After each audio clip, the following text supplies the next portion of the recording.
Well, one of the things that we're getting from this morning and this afternoon's conference. This morning conference was about the energy crisis, the price of oil. The afternoon conference, which started about 4 o'clock, 4:30.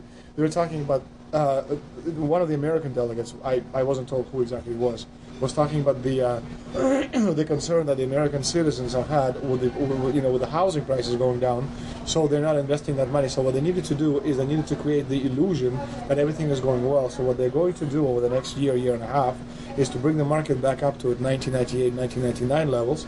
They're going to get all the suckers to invest whatever little money they have left over, and that's when they're going to make the economy bottom drop out. They need to destroy the economy because as we're running out of oil, when people don't travel, at least that's what they're saying, when people don't travel, when people don't have money, they don't travel, they don't spend any money, which means you don't waste a lot of oil and natural gas. That's the afternoon conversation. So how does this source, just ballpark, so you have the sources. Well, actually, there are two people who are members of the Bilderberg Club. It's actual members. They're members of the Bilderberg Club who for years and years and years have been going and participating in all the conversations, and they've always been dead on, always. And last year they said the oil prices are going to go up to 150. At the time it was 39, went up to 76, basically doubled. If it doubles again, it's going to be back to where these people say. They attack Iran, it will it on. Year after year, Estelin and other reporters like Jim Tucker are able to report on future events with stunning accuracy, all because they know the agenda of the Bilderberg Group. The Bilderberg Group sits at the top of the world power structure. 125 of the richest and most influential individuals on the globe make up its membership. From Istanbul, Turkey to Chantilly, Virginia, we have tracked the elusive Bilderberg Group. Bilderberg always insist on a media blackout. By June of 2008, we had already figured out that Barack Obama was the elite's puppet of choice. The national media claimed that during the weekend the Bilderberg Group was scheduled to meet, that Obama had speaking engagements set for Chicago and the Midwest. We knew better. In a classic bait-and-switch, the Obama campaign told the press corps to get on Obama's campaign plane, and that Obama would join them on the flight to Chicago. Campaign staff then slammed the door shut. The fawning press had been shanghaied as Obama's campaign aircraft lifted off without Obama. Robert, why were we not told about this meeting and that the senator wouldn't be on our flight until the doors were shut and we were about to taxi to take off? Again, we had a desire, Senator Obama had a desire to do some meetings. Others had a desire to meet with him tonight in a private way, and that's what we're doing. We set up these meetings. They're being done tonight. Again, Is there more than one meeting? Is there more than one person with whom? I'm not going to get into all the details of the meetings. I don't know that I've got a ton more different answers for all of your questions. Obama wasn't going to Chicago. He had a meeting to attend, a secret meeting. Initially, it was believed that the secret meeting took place at Clinton's Washington, D.C. home. Obama's spokesman denied that, but won't confirm where the former rivals met. He also declined to comment on their topics of discussion. For a day and a half, the mainstream media engaged in a wild goose chase, trying to find out where Hillary and Obama had gone. 3 cover stories later, the corporate press had to admit they had no idea where the 2 candidates had gone. And to this day, Clinton and Obama aren't talking. Plenty of sources knew about this meeting, told us and others that it was at Hillary Clinton's house, but clearly it wasn't. In 2008, the trail led us to the Westfields Marriott Hotel, right outside Washington, D.C. We just flew into Washington, D.C. We're driving to the Westfields Marriott. Tomorrow, the hotel's closed throughout the week, into the weekend for the Bilderberg Group meeting. We're going to check in the night before. They're going to kick us out tomorrow. So we're going directly into the belly of the beast.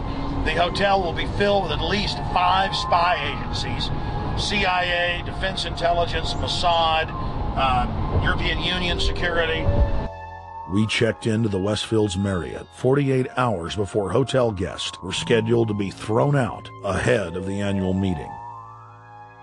The building was nestled in the heart of the military-industrial complex, with the National Reconnaissance Office and Raytheon just a stone's throw away.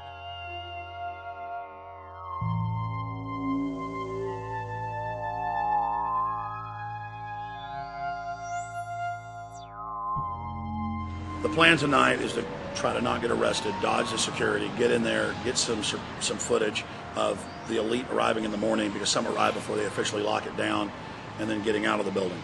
That's our plan. I'm also going to be getting a call by a international syndicated radio show, Coast to Coast AM, with George Norrie, and all week he's getting briefings from me every night about things as they develop.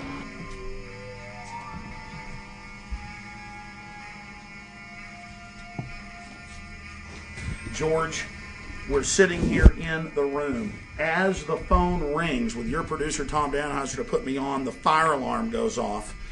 So everybody is exiting the building. I know this is a setup. They timed it exactly when this happened. Open the door. I want them to hear the fire alarm. Open the door. I want people to hear this live to the 16 million people listening.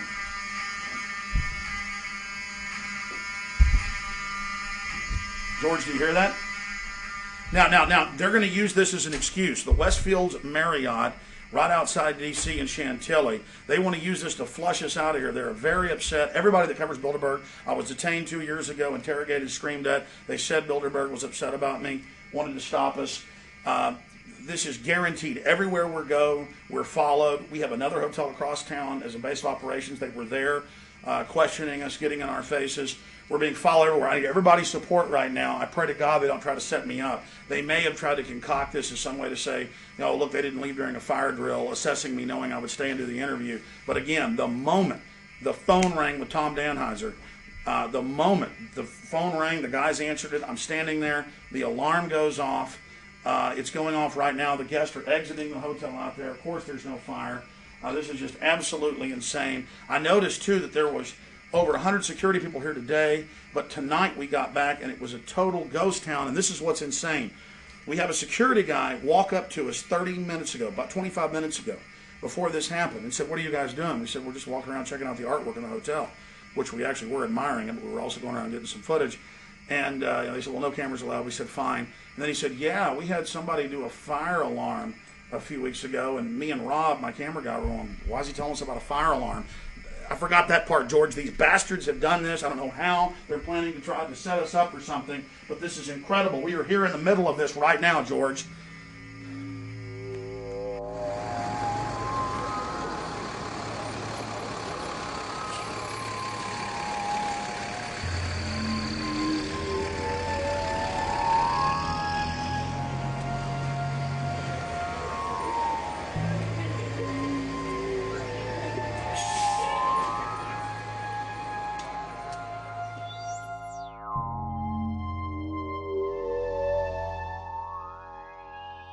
There you go. Stay there. Keep it locked.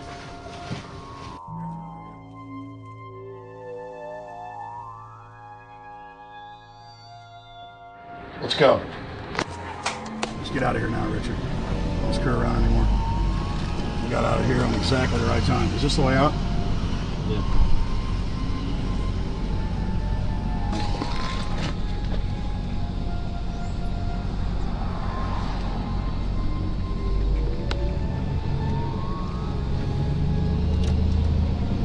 We got a car right behind us.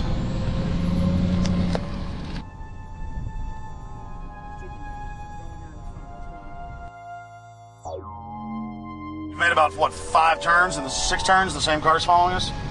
Now he looks like he's following us into a...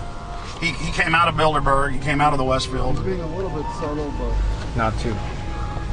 So there he is. That's him over there in the blue green car. Yeah.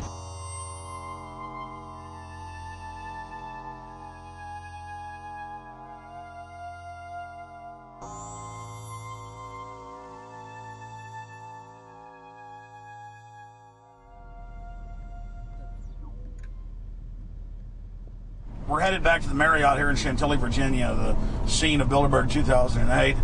We successfully infiltrated the last day and a half inside, got out with some great stuff. We've been tailed, and now we're going back to cover the dignitaries, the elitists, as they arrive. And right now is the prime time for them to start arriving for the next 3 or 4 hours. We took about a 30-minute break. I'm sure we missed a few, but it doesn't matter.